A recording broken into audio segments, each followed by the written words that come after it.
Yes, if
In Flanders fields, the poppies blow between the crosses, row on row that mark our place.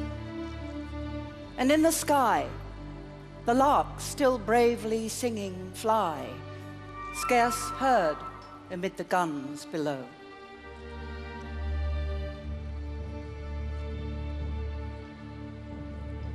We are the dead.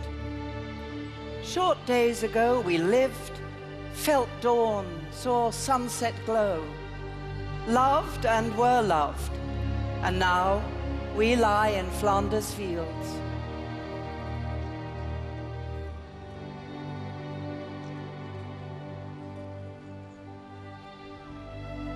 Take up our quarrel with the foe. To you from failing hands we throw the torch.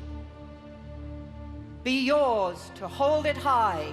If ye break faith with us who die, we shall not sleep, though poppies grow in Flanders field.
Passendale was remembered by many soldiers as the most horrific battle of the First World War. Officially called the Third Battle of Ieper, it was one of many battles that were fought in Flanders by the armies of the British Empire and her allies. Britain entered the war in 1914, following the German invasion of Belgium. The French, British, and Belgian armies did all they could to stop the German advance through Europe. 2 months later, in October 1914, the fighting arrived here in Ieper.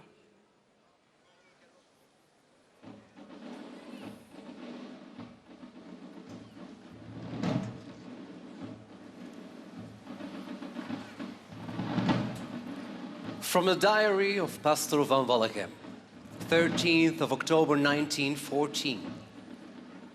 The sound of the guns could be heard from early in the morning. Loud, violent, getting nearer all the time.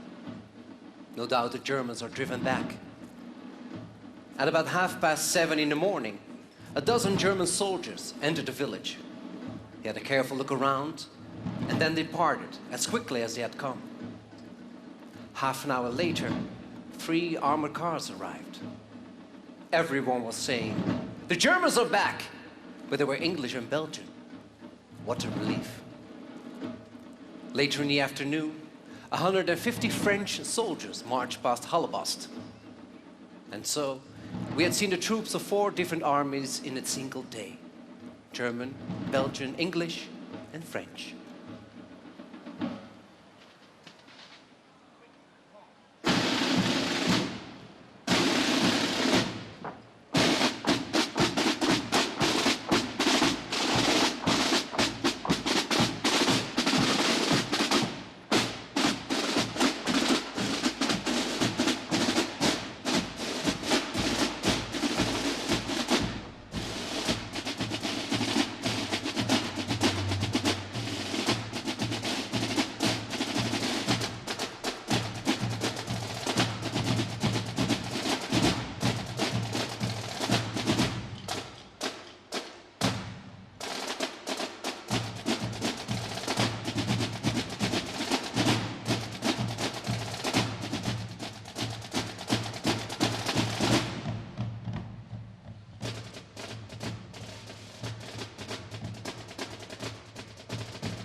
Father Camille de Lare, pastor St. Peter's Parish, Ieper. Wednesday, 14th of October. A powerful British army, about 40,000 men, admirably equipped, took possession of the city. Most were only walking through. Corporal Charlie Park, 2nd Gordon Highlanders, 7th Division. On the 14th of October, the 7th Division, halfway to being convinced that the war would be over before they had participated, came to Ieper. We had marched 103 miles, of which the last 40 miles had been covered in under 40 hours. To the weary British, Ieper seemed as peaceful and welcoming as Lyndhurst after a long march through the New Forest. The quaint old-fashioned Flemish town lies sleepily by the side of a serene, tree-shaded canal and seemed very remote from war.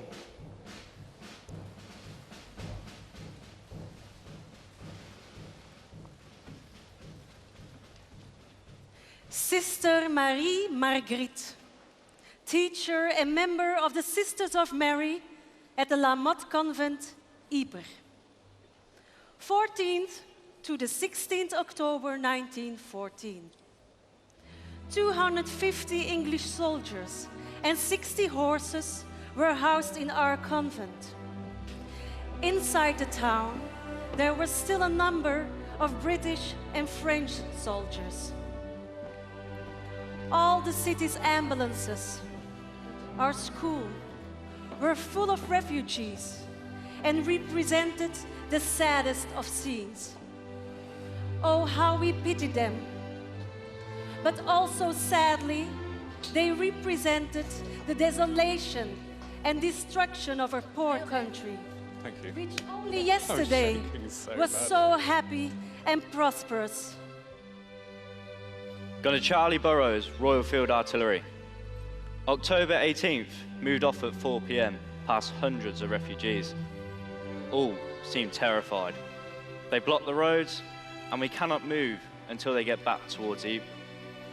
We expect to be busy soon. Our officer tells us that a great battle will soon be fought here. October 19th, all the people are running for their lives. The village is burning just in front of us.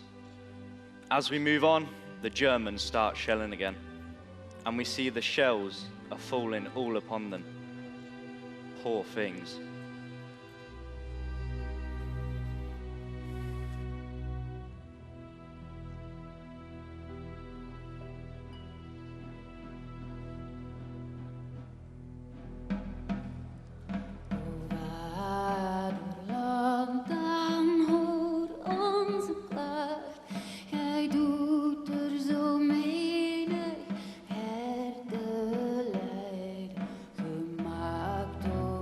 Vraag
Corporal John Lucy, Royal Irish Rifles, November 1914. The dwindling regular battalions faced assault after assault.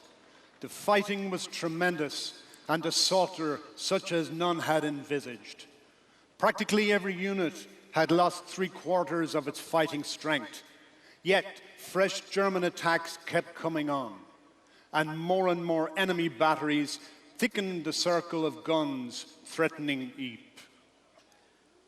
Father Camille de Lara, pastor St. Peter's Parish, Ieper, May 1915. As I am writing, no less than 5 shells have fallen through the roof that shelters me. Permission to stay here has been revoked and we must evacuate before 6 p.m. The shrapnel is still exploding on the outskirts of the city. 4 horses are bathing in their blood in the market square. We see bloodstains from far away in the Rue du Beurre, but not a soul is alive.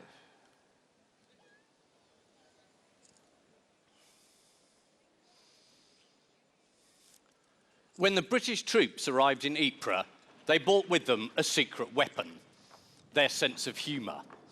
In the ruins of the city, a group of soldiers from the Sherwood Foresters, led by Captain Fred Roberts and Lieutenant Jack Pearson, produced an extraordinary satirical trench newspaper, which laughed at the High Command, at the horrors of the war, and at their conditions.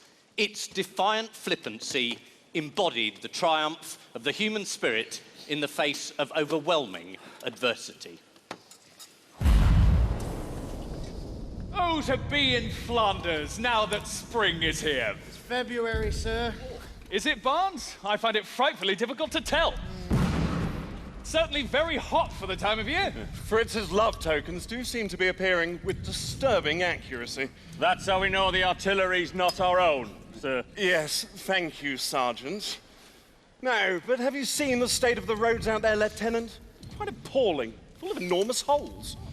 I'm going to have to complain to the Ypres Town Council. And as for the state of some of the trees... The Bosch gunners use them for target practice, sir. Yes. They're not as popular as they used to be. Oh, sure. Very good, sir. Right, usual drill. Search the place for anything we can use, preferably of the metal or timber variety. Sir, where's this Ypres place everyone keeps talking about? Ypres is what the Belgians call wipers. Ah, right, sir.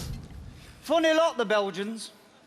It's like that Napu rum they have over here. I never seem to get any. Napu is from the French, Don. Il n'y en a plus. There is no more. Well, why did they just say that, sir? There's nothing here, sir.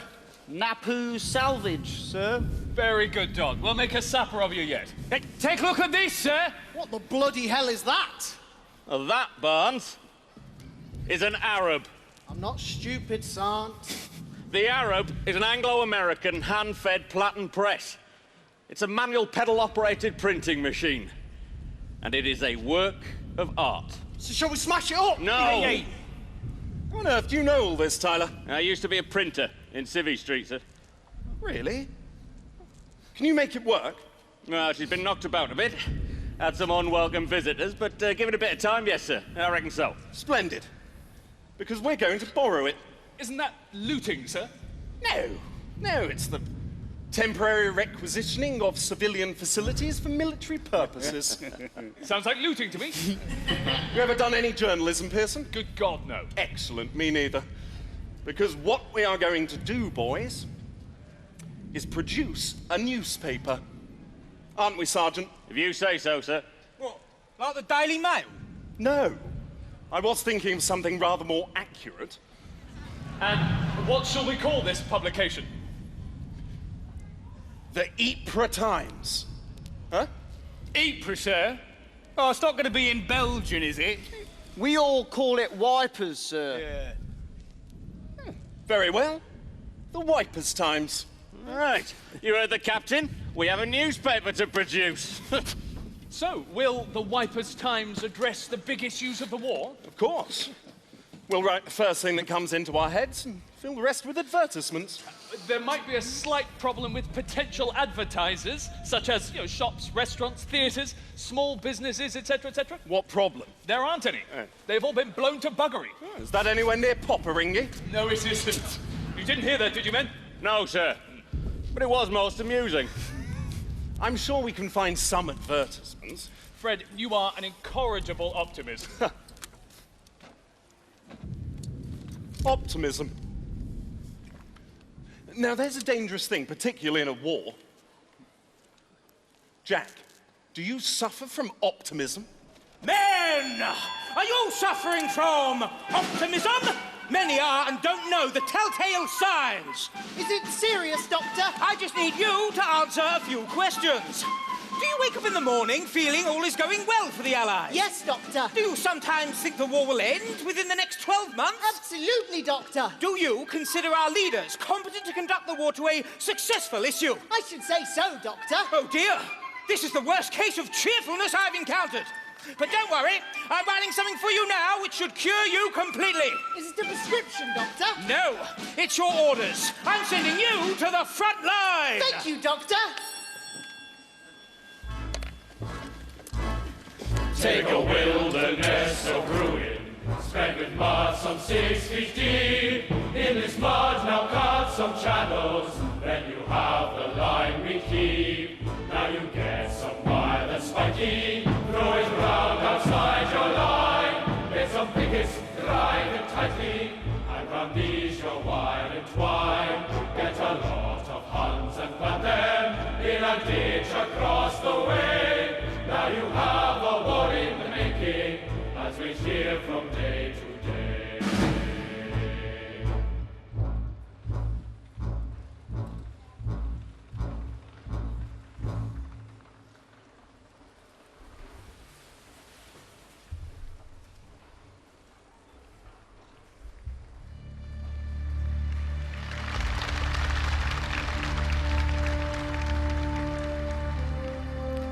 Ieper stood between the German army and the coastal ports.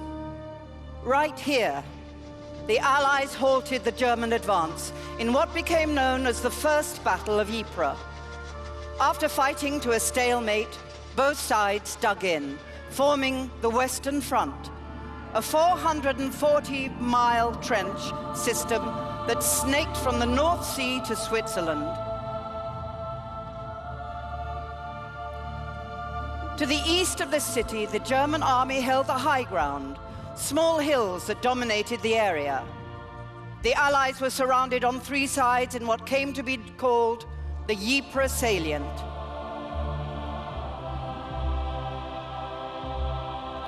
The Second Battle of Ieper in the spring of 1915 saw the German army launch a major gas attack here for the first time. The Allies were driven back, but the line held, just. Their foothold became smaller, the pressure even more intense. Fighting in the salient was continuous. Over 1 million men marched along the Menin Road, many passing through this square on their way to the front line. Shelled constantly, it was one of the most dangerous places on the Western Front. Every regiment and corps of the British Army would serve here. And by 1917, thousands were wounded or killed every month, just holding the line.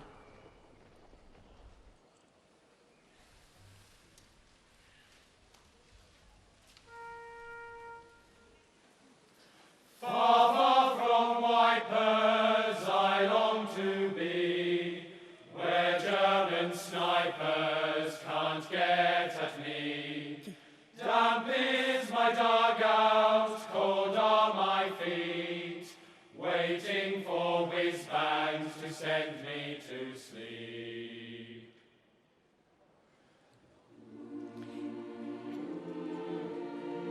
In the summer of 1917, the Allies began a major offensive to push back the German army and to finally break out of their precarious positions in the salient. On the 31st of July, after 2 weeks of intense shelling, the infantry attack was launched. The Third Battle of Ypres would rage for the following 100 days and eventually come to an end at a small village on the high ground, Passendale. This is the story of that battle, told by the men who were there.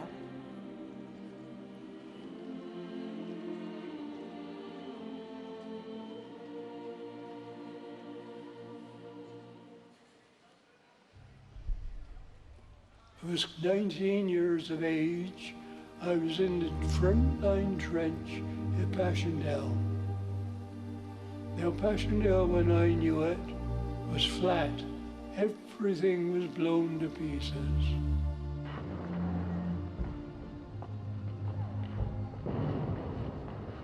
On that morning, the 31st of July, we were told we were going over the top. The terrain was very, very difficult. Shell holes, some of them you could drop a house in.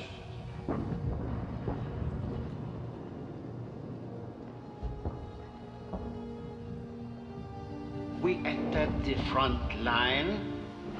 Shell holes over shell holes, all filled with water. On the other side, there were the snipers, and they were very good marksmen. And the artillery fired at everyone whom they saw in these fields.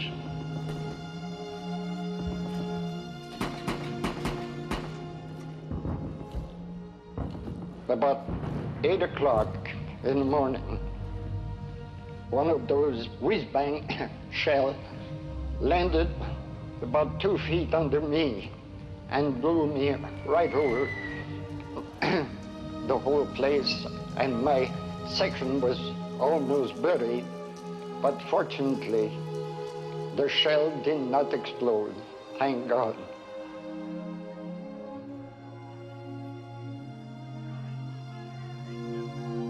The air was boiling with the turmoil of the shells flying through it.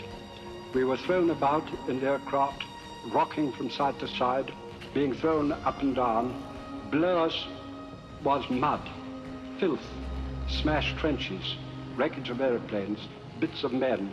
And as we came out of it, I felt that we had escaped from one of the most evil things that I have ever seen at any time in any of the flying that occurred to me during that war.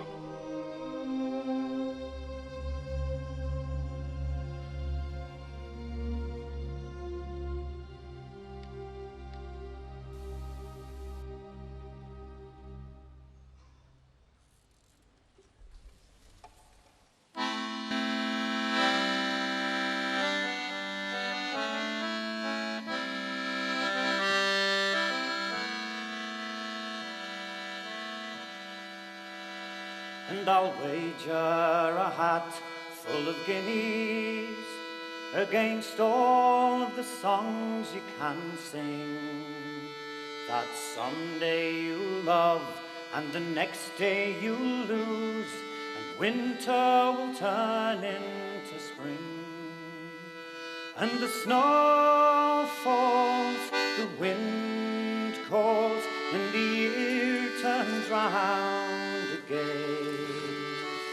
And like barley corn, who rose from the grave, a new year will rise up again.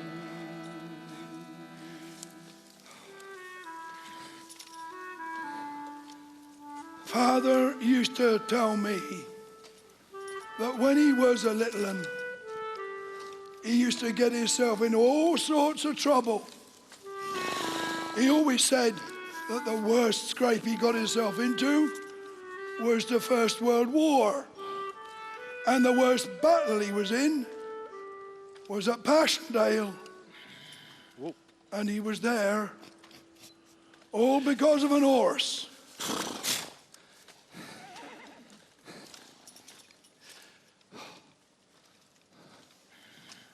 He was a farm boy when the war broke out. 15, that's all. Like me, he didn't get a lot of schooling. He always said you could learn most of what was worth knowing from keeping your eyes and ears peeled. Anyway, that's by the by. Father had this young colt, Joey, he called him. Broke him to alter, broke him to ride, broke him to plough. Grew up together, they did. Best friends, meant the world to each other. And if ever that horse got sick, Father would bed down beside him in his stable till he was better. He loved that horse like a brother he did. Now, Father weren't old enough yet to join up, but Joey was. Father was busy with Joey out in the fields. He weren't thinking about the war. He was thinking about his ploughing. He didn't know the army would come into the village looking for good, sturdy horses to buy for the cavalry, for pulling guns or ammunition wagons or ambulances. They needed all the horses they could get, and they were paying good money too. Come on, Joey. Come on! Come on! Come on! It were his own father who done it. Done it without telling him. Done it behind his back. His father took Joey up to the village and sold him off to the army. Father, no. No! Father! £40 he got for him. Albert squared up to his father and told him just what he thought of him.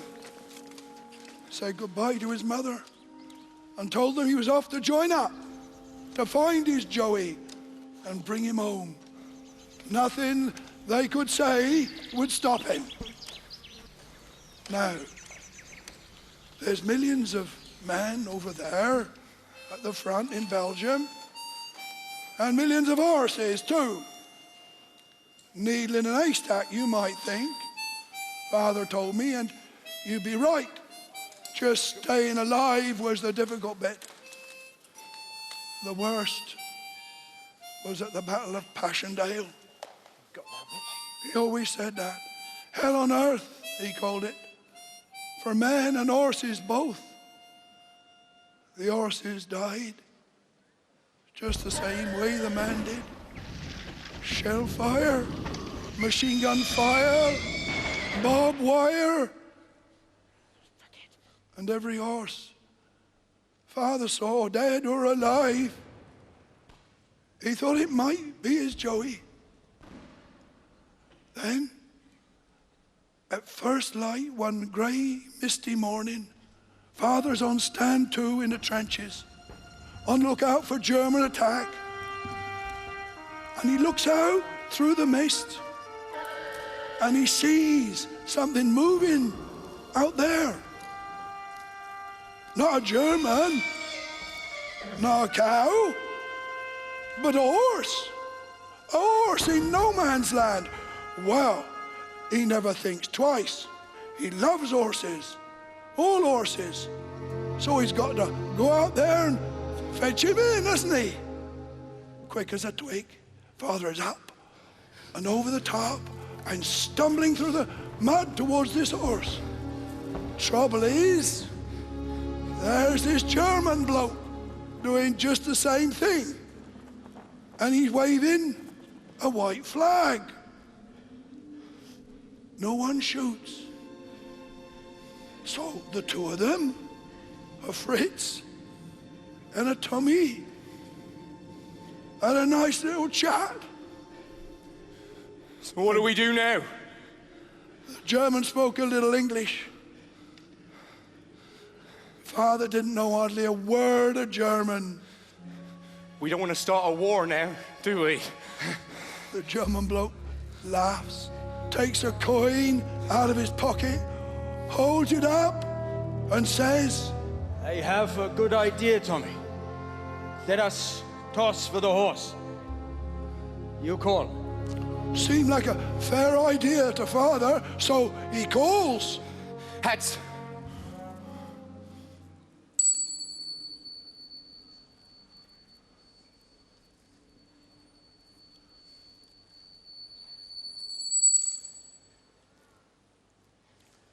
That, I'm afraid to say, is the face of my Kaiser looking up at me. He does not look pleased. The two of them shook hands and wished each other well. Auf Wiedersehen, Tommy. Same to you, Fritz.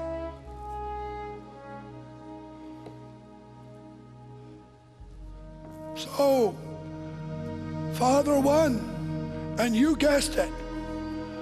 When they got that horse back to the veterinary hospital and cleaned him down, and that took some doing, Father said, it was his Joey standing there. That takes some believing, I know. But it's true enough, I'm telling you. Father always said he and Joey were the lucky ones. They came home at the end of the war. And the whole village was there to meet them. Bells ringing, band playing, flags flying. But all Father could think of, he told me, as they rode up into the village that day were the millions of men and horses on all sides for whom the bells were not ringing, the band not playing, who were not coming home.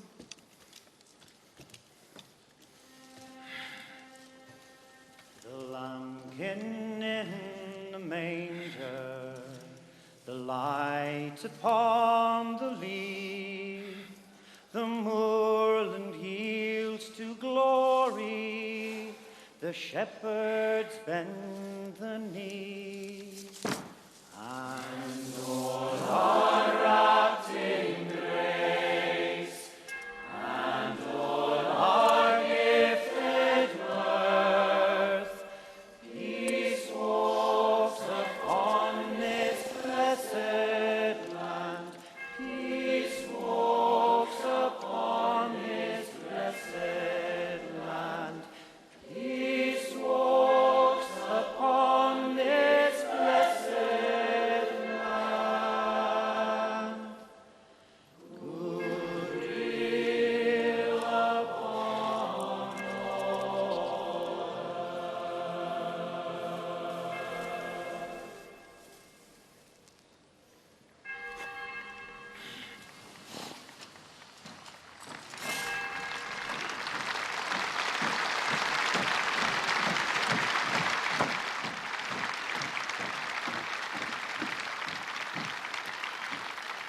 On the second day, it began to rain, and rained continuously, so that the bog of Passendale spread out into a lake. And to begin with, we were sitting up to our knees in mud and water. Now, the mud at Passendale was very viscous indeed, very tenacious, but it also stuck to you all over. It slowed you down. It got into the bottom of your trousers, and you were covered with mud. It drew at you, not like a quicksand, but a real monster that sucked at you. Because of the mud, there were no trenches, just shell holes. That forward line was made of shell holes. The men were wet to the skin day after day. Their overcoats were plastered with mud. So you can imagine how hard it was to move at all. I remember very well trying to assist a lad. We called to him. I said, "Are you hit, son?" He said, "Yes, I am a little." There was no hope of getting to him. He's in the middle of this huge sea of mud. And the look on the lad's face was really pathetic, but I couldn't do a thing. Had I bent a little more, I was to have gone in with them, as so many did. I don't know how far the duckboards extended, but each side was a sea of mud. You stumbled and slid along. If you slipped, you went up to the waist, possibly. Not only that, but in every pool was decomposed bodies of humans and mules, perhaps both. And if you were wounded and slipped off, well, then that was the end of you.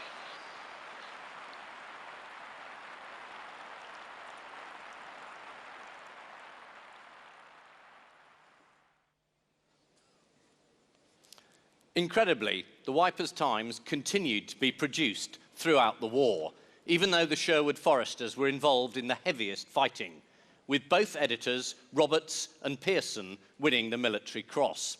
Amidst all the carnage, including the Battle of Passchendaele, the paper's mix of subversive humour, silly jokes and poignant poems provided an unlikely but very British form of morale boosting, and the Wipers Times was hugely popular in the trenches. 0 minus 4. So what's the plan, sir?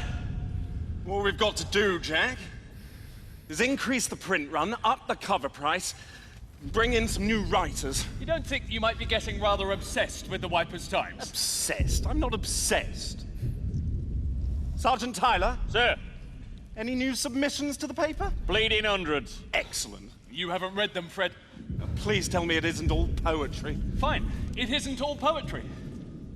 But that's a lie, it is all poetry. Damn and blast, alert the medical orderlies. We have an outbreak of poetitis. Where's Henderson? Oh, sorry, sir. Call of nature. Number 2 ammo dump. Spare us the detail, Hendo. I'll tell you what, though, that Wipers Times does what it says on the cover. Very handy. Do you ever get used to the noise, Barnsey? It's not so bad. Are you joking? What did you do before you joined up? Worked on a farm. I work down the mines. So this is a picnic. And I was a machine worker digging on the underground. So you won't hear us complaining about the noise. No, I won't, because it's so bloody noisy. Nice one, Dotty. 0 minus 3. So what do you really think of the poetry? I think poetry is essential to the modern battlefield, sir. A bit like mud. If only it were just mud. Probably better not to dwell on the unmentionables. Best left unsaid. Well, that's why I'd rather think about the paper. You know? It's important to me because... well, because it's not important. Oh dear. You're getting aphoristic. Am I? My apologies. Excuse me for asking, sir, but there's a rumour going round. Is this the big push? I'm afraid such information's a bit hush-hush, Dot. Who on earth told you that?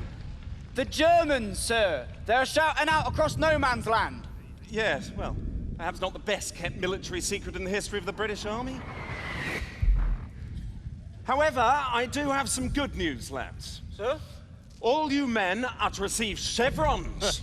What's a chevron, sir? It's a small V-shaped piece of coloured cloth, Yates, to be sewn onto your tunic to denote active service overseas. How we've managed to sleep at night without our chevrons is one of the astounding features of the war. If only I got me blooming chevron, sir, I could die happy. 0 minus 2. Rum ration, Sergeant. Is there time to give the boys a toss? Yes, sir. Chisan. Dod's too young, I'll have his. Yeah, we don't want you incapable, Henderson. How would you tell, son? Any chance of seconds? No, lad. It's bad for your health. Have some water. Water? Water's not for drinking, Sergeant. It's for putting in the radiators of the staff officers' cars. Don't do anything that's risky. Forget the water. Try some whiskey. 1 minute.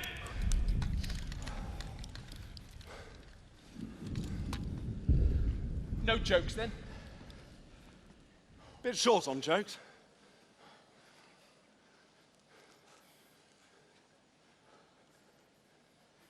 There are various types of courage. There are many kinds of fear. There are many brands of whiskey. There are many makes of beer. There is also rum, which sometimes in our need can help us much.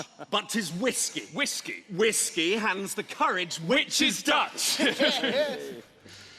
On the signal, company will advance.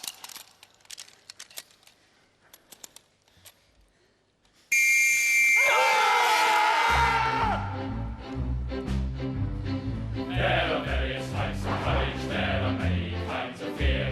There are many brands of whiskey, there are many makes of beer. There is also rum, which sometimes in our need can help so much. But it's whiskey, whiskey, whiskey, and the courage which is Dutch. Whiskey, whiskey, whiskey, and the courage which is Dutch.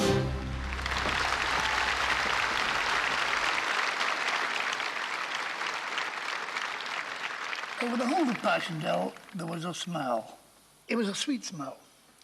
It was a smell of decaying bodies or decayed bodies, men, mules. Now, you got this smell more strongly and more strongly as you got towards the front line because the shells were churning it up. You see, the ground was full of these dead bodies. And over that was a very strong smell, and if it got stronger, it was dangerous. It was chlorine gas.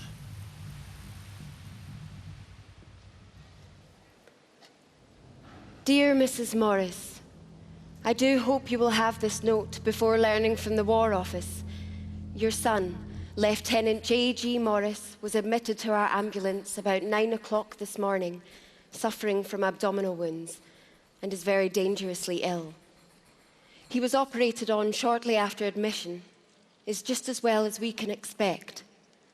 He's young and strong, and we hope with God's help to pull him round for you. I will write again tomorrow and tell you how he is. Need I say how deeply we sympathise with you in your anxiety for your brave lad. Yours sincerely, Sister Annie Wright. I remember these wounded men hanging on to the edge of these duck boards, you see, with their body about half submerged in the mud. And some of these fellas, not knowing they were there, would step on their fingers, you know. And the screams, oh, golly, just haunts you, you know. But strict orders, you couldn't help them, you couldn't do a damn thing, you just had to keep going.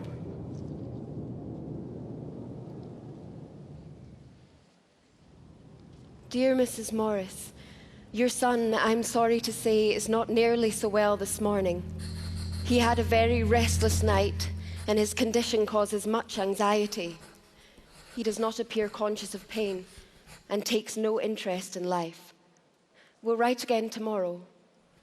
I am so sorry for you, so far away from your boy, but we give him all possible care, believe me. Yours sincerely, Annie Wright. I came across a Cornishman. He was ripped from his shoulder to his waist with shrapnel. And directly we got to him, he said, shoot me. Before we could pull the revolver, 30 seconds, he was dead. He just said one word, Mother.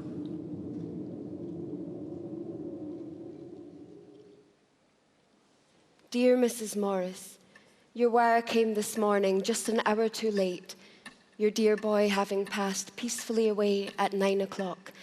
Sister Rickard was with him. She took this little piece of hair for you. She also put some white flowers in his hands in your name, and she was very, very good to him. It may be of some comfort for you to know he didn't suffer. I cannot tell you how sorry we are not to have been able to save him for you. But really, if you'd only seen how wearied he'd looked, you would not grudge him rest. With deepest sympathy with all his friends, yours sincerely, Annie Wright.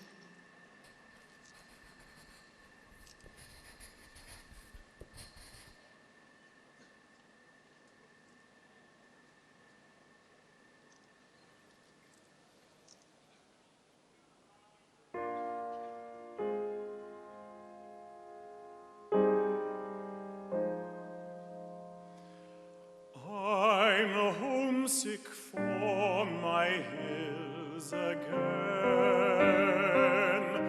my hills again.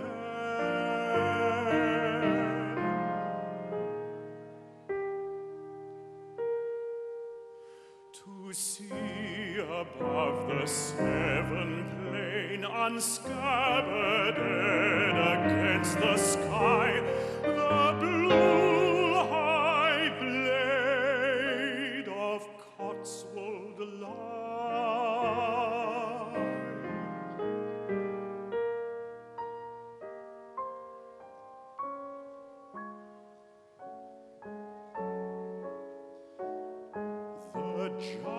giant clouds. clouds go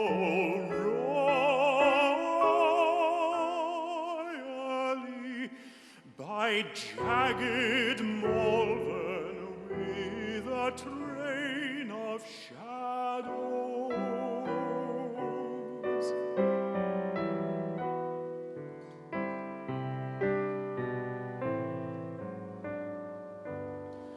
Where the land is low, like a huge imprisoning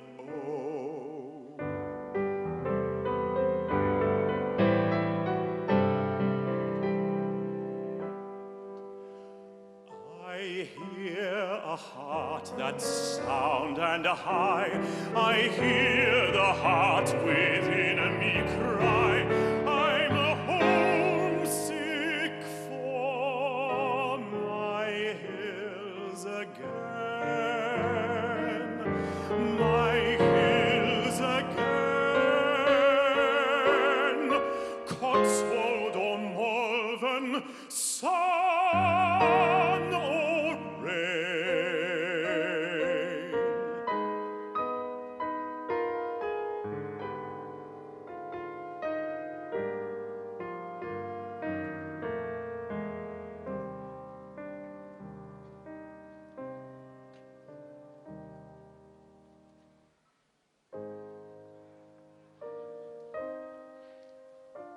My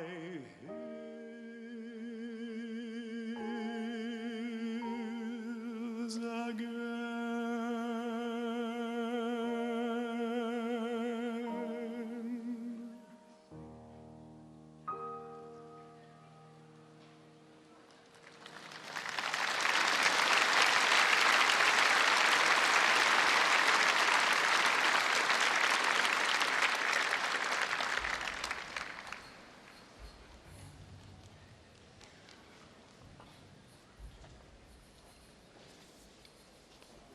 My darling Lizzie, at last I have the opportunity of writing to you a real letter.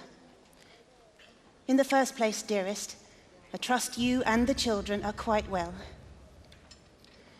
I'm sorry to say that nearly all the boys from the 7th that came out with me have gone under, poor fellows. We are expecting to go up again in 2 or 3 days. So, dearest, pray hard for me. Dear Lizzie, it's nearly 6 months now since I saw you. How I long for you and the children. God bless you all. I love you more than ever. I long to take you in my arms again. What a lot of love we have missed. But please God, it will make it all the sweeter when I see you. I often take your photo out of my pocket, and I look at your dear face and think of the times we have had together. Some lovely days, eh, love? And when I think again of some of the worry I have caused you, it makes me only the more eager to get home to you, to atone for all the worry and anxious moments you have had to put up with. Out here, dear, we're all pals. What one hasn't got, the other has. We try to share each other's troubles, get each other out of danger. You wouldn't believe the humanity between men out here. Please God, it won't be long before this war is over. We are pushing old Fritz back, and don't think he will stand the British boys much longer. And then we will try and keep a nice home. I will know the value of one now. Well, darling, I don't think I can say any more at present. Good night, love. God bless you and my children, and may he soon send me back to those I love, is the wish of your faithful husband, Jack.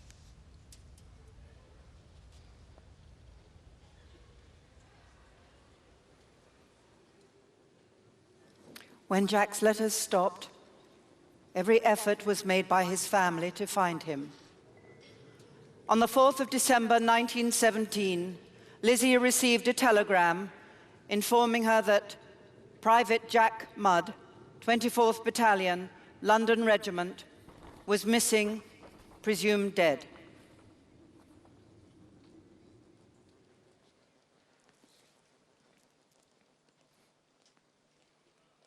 There's no words. There is precious little glamour about modern war seen on the spot. Squalor is its means and destruction its end. Everyone is homeless. And the homeless man, for all his heroic cheerfulness, a most forlorn fellow. And so, here stands Talbot House, a refuge behind the lines, where British soldiers of all ranks can escape. All rank abandon ye who enter here. It was plain that it was up to the chaplains to open a place of their own, an institutional church to provide happiness for men, and also, if possible, a hostel for officers going on leave. And here I am, chaplain to the forces. I am a comic kind of creature in officer's kit, but people are getting used to me and my queer, unmilitary way. My job here is of the kind I more or less understand, i.e. being friendly to all comers without any of the regimental business to bother me. Come along in and have a look around. Don't dally on the doormat, it is a custom to neglect. Here is the entrance hall. On the left hand, its walls are covered with maps, not of the war, but of Blighty.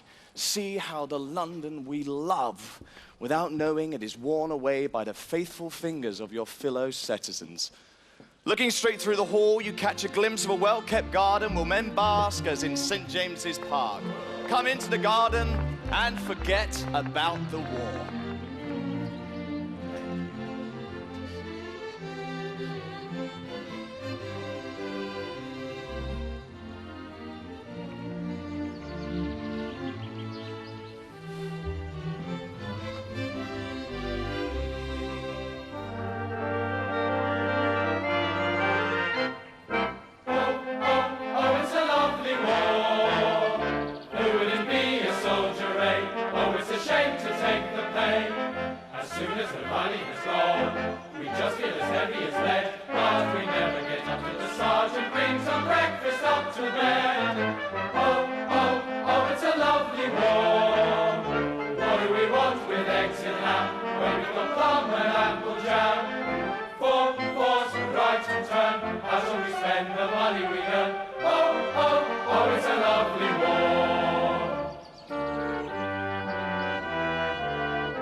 Nights are getting very lonely, days are very long. I'm growing weary only, listening for your song. Old remembrances are thronging through my memory, thronging till it seems the world is full of dreams, just to call you back to me. There's a long, long trail a-winding into the land of my dreams, where the nightingales are singing and the white moon beams.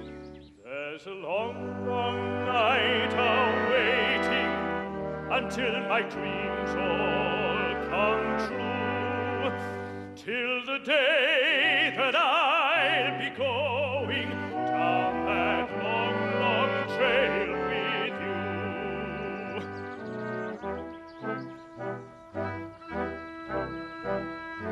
All night long I hear you calling, calling sweet and low.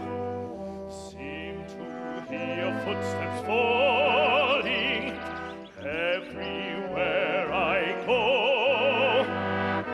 Though the road between us stretches many a weary mile, somehow I forget that you're not with me yet when I think I see you smile.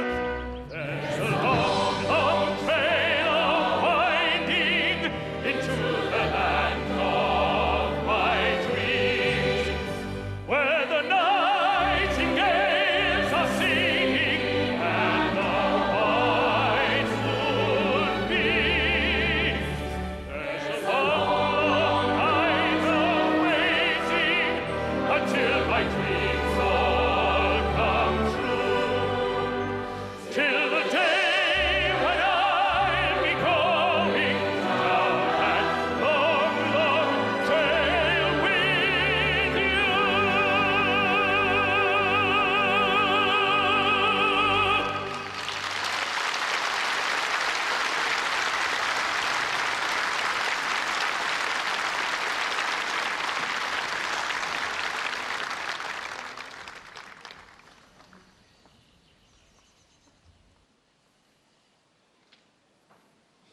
Lieutenant Edmund Blunden, MC, fought at 3rd Ypres.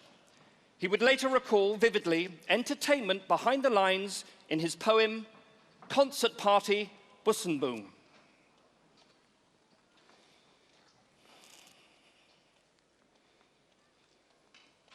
The stage was set, the house was packed, the famous troupe began. Our laughter thundered act by act, time light as sunbeams ran. Dance sprang and spun, and neared and fled. Jest chirped at gayest pitch. Rhythm dazzled, action sped, most comically rich. With generals and lame privates both, such charms worked wonders. Till the show was over, lagging loath, we faced the sunset chill. And standing on the sandy way, with the cracked church peering past, we heard another matinee. We heard the maniac blast of barrage south by St. Eloi, and the red lights flaming there called madness. Come, my bonny boy, and dance to the latest air. To this new concert, white we stood, cold certainly held our breath, while men in tunnels below Larch Wood were kicking men to death.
By the end of 1917, the city of Ieper was in ruins, and the magnificent cloth hall reduced to rubble.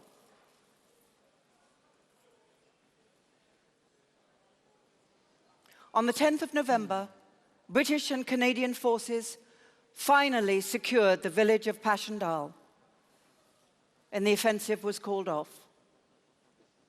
Paul Nash served on the Ieper salient in early 1917. Following an injury, he returned as an official war artist in the final stages of the battle. On the 13th of November 1917, he wrote home to his wife, Margaret. I have just returned last night from a visit to brigade headquarters up the line, and I shall not forget it as long as I live. I have seen the most frightful nightmare of a country more conceived by Dante or Poe than by nature. It's unspeakable, utterly indescribable. In the 15 drawings I have made, I may give you some idea of its horror, but only in being in it and of it can ever make you sensible of its dreadful nature and of what our men have to face. We all have vague notions of the terror of a battle, but no pen or drawing can convey this country. The rain drives on. The stinking mud becomes more evilly yellow. The shell holes fill up with green, white water. The roads and tracks are covered in inches of slime. The black, dying trees ooze and sweat, and the shells never cease. They plunge into the grave which is this land.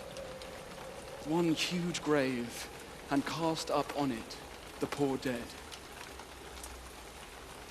It is unspeakable, godless, and hopeless. I am no longer an artist, interested and curious. I am a messenger who will bring back word from the men who are fighting to those who want the war to go on forever. Feeble, inarticulate will be my message, but it will have a bitter truth, and may it burn their lousy souls.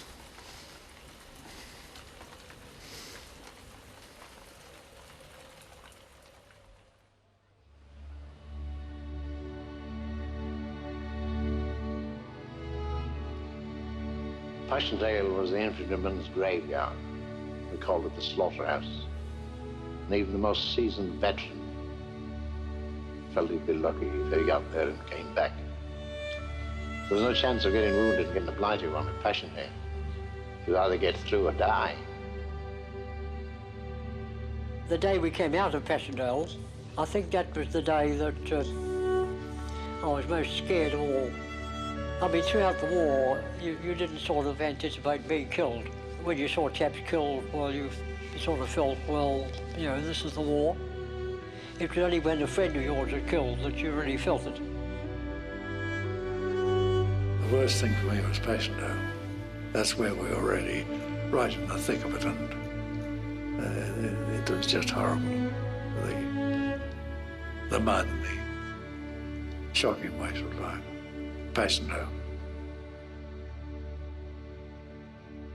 I would say that people came out of Passendale simply numb. Numb, mentally and physically. And I wouldn't have thought that many of us would have recovered from it. But c'est la guerre, and one good leave does an awful lot for a man, you know. When I was out there the last time, we went to one of the biggest German cemeteries. And then you go and you see the English stones. And it makes you sick to see all the stones, all people who died. It's all wrong.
Ladies and gentlemen, thank you so much. Thank you so much indeed. A wonderful evening, and may we wish you a very safe and careful journey home.